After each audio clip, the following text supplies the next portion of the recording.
राजकारणात कोणताही विजय अचानक मिळत नसतो आणि कोणताही पराभव कायमस्वरूपी नसतो. काही निवडणुका या केवळ जागा जिंकण्यासाठी लढल्या जातात, काही निवडणुका प्रतिष्ठेसाठी लढल्या जातात, तर काही निवडणुका भविष्यातील राजकीय समीकरणांची दिशा ठरवत असतात.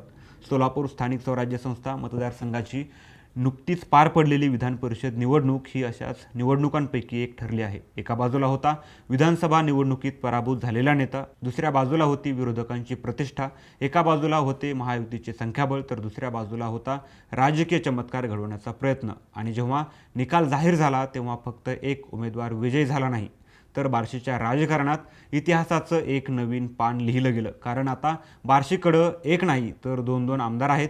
एकीकडं विधानसभेत दिलीप सोपल आणि दुसरीकडं विधान परिषदेत राजेंद्र राऊत.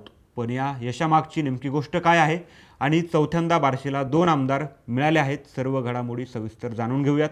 त्यासाठी हा व्हिडिओ शेवटपर्यंत नक्की पहा.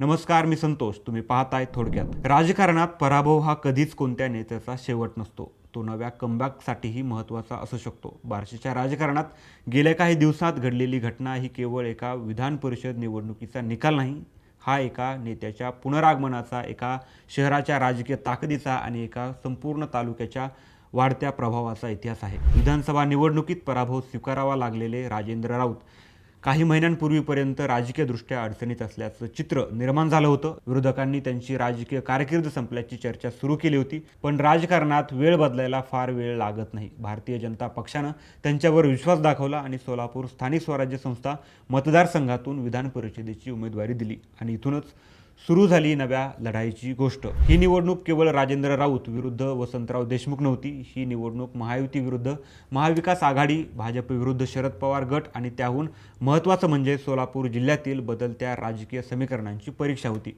विरोधी पक्षाकडून वसंतराव देशमुख यांना उमेदवारी देण्यात आली. खासदार धैर्यशील मोहिते पाटील यांच्या नेतृत्वाखाली ही लढत प्रतिष्ठेची करण्यात आली.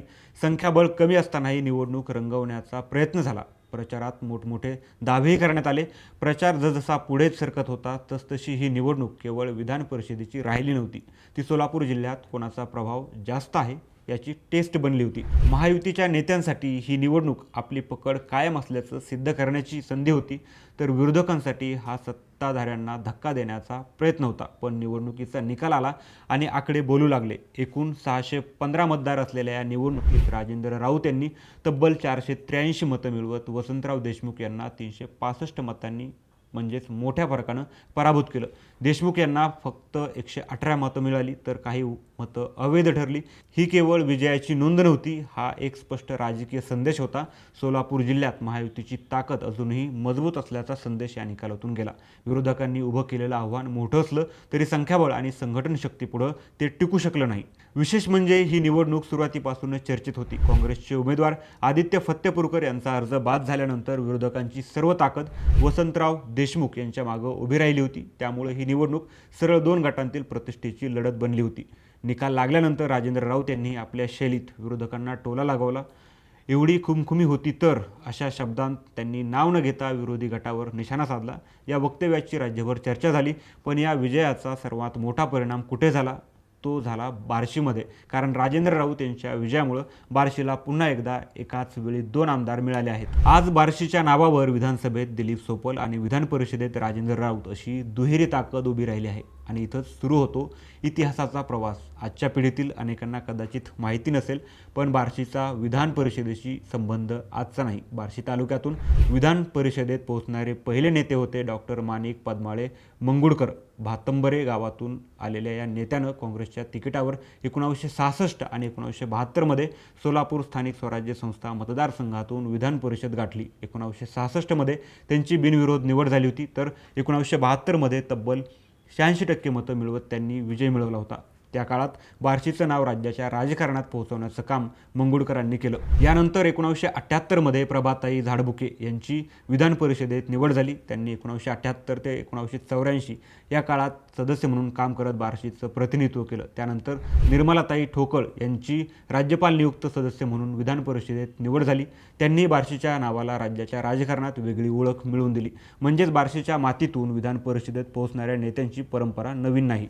डॉक्टर माणिक मंगुळकर, प्रभाताई झाडबुके, निर्मलाताई ठोकळ आणि आता या यादीत चौथं नाव जोडलं गेलं आहे राजेंद्र राऊत. मात्र या विजयाचं महत्त्व केवळ इतकंच नाही. प्रत्येक मोठ्या विजयामागं एक संघर्ष दडलेला असतो. आज राजेंद्र राऊत यांचा विजय पाहताना अनेकांना तो सहज वाटू शकतो, पण या विजयामागं गेल्या 2 दशकांचा राजकीय प्रवास आहे.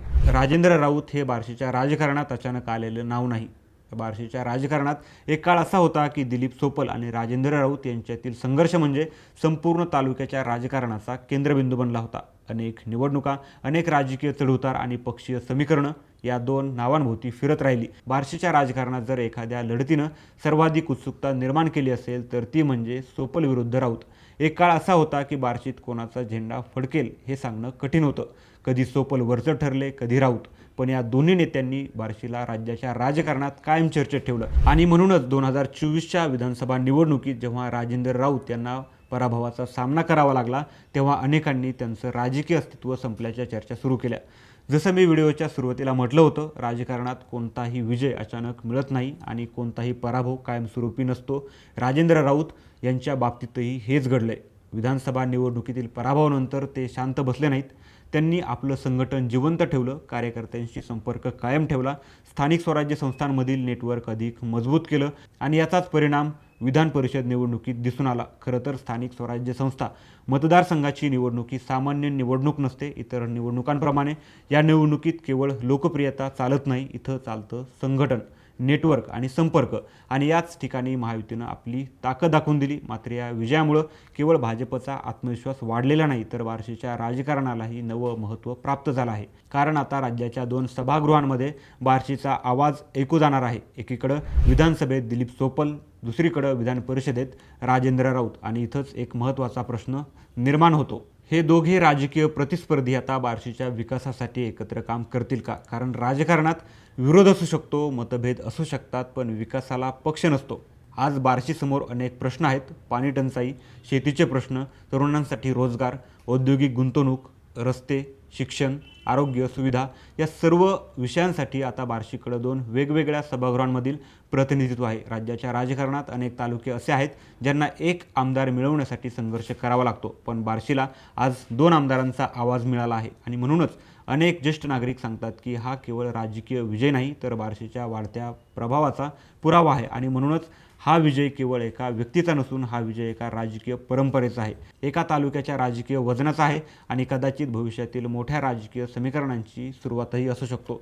कारण महाराष्ट्राच्या राजकारणात एक गोष्ट कायम खरी ठरली आहे. ज्या जिल्ह्यांमध्ये स्थानिक स्वराज्य संस्थांवर मजबूत पकड असते त्या जिल्ह्यांमध्ये पुढील विधानसभा आणि लोकसभा निवडणुकांचं चित्रही त्याच दिशेनं झुकताना दिसतंय. म्हणूनच आज सोलापूर जिल्ह्याच्या राजकारणाकडे केवळ स्थानिक पातळीवर पाहून चालणार नाही. हा निकाल आगामी निवडणुकांसाठी संकेत देणारा मानला जात आहे. आता पाहायचं एवढंच, राजेंद्र राऊत यांचा हा विजय बार्शीच्या विकासाला नवी गती देतो का? 2 आमदारांचा फायदा सर्वसामान्य नागरिकांपर्यंत पोहोचतो का? आणि सर्वात महत्त्वाचं, बार्शीच्या राजकारणात लिहिला गेलेला हा नवा अध्याय पुढे किती मोठा ठरणार आहे याचं उत्तर येणारा काळ देईल. पण एवढं मात्र नक्की, 22 जून 2026 हा दिवस बार्शीच्या राजकीय इतिहासात कायम लक्षात ठेवला जाईल. कारण हा दिवस केवळ एका निवडणुकीच्या निकालाचा नव्हता, हा दिवस होता एका राजकीय पुनरागमनाचा. हा दिवस होता बार्शीच्या वाढत्या राजकीय ताकदीचा. हा दिवस होता एका तालुक्याला पुन्हा एकदा 2 आमदार मिळाल्याचा. आणि कदाचित हा दिवस महाराष्ट्राच्या राजकारणात बार्शीची नवी ओळख निर्माण करणाऱ्या पर्वाची सुरुवात ठरू शकतो. कारण राजकारणात आकडे बदलतात, सत्ता बदलते, नेते बदलतात, पण इतिहासात नोंद होते ती अशाच काही मोजक्या क्षणांची, जेव्हा एखादा विजय केवळ विजय राहत नाही, तो एका संपूर्ण भागाच्या राजकीय प्रवासाचा टर्निंग पॉईंट बनतो. आता बार्शीसमोर संधी आहे. 2 सभागृहांमध्ये प्रतिनिधित्व आहे, 2 आमदारांची ताकद आहे. प्रश्न फक्त एवढाच, ही ताकद राजकारणापुरती मर्यादित राहणार की विकासात रूपांतरित होणार? बार्शीच्या जनतेच्या अपेक्षा आणि आता त्या अपेक्षांना न्याय देण्याची जबाबदारी ही तितकीच मोठी आहे. तुम्हाला काय वाटतं?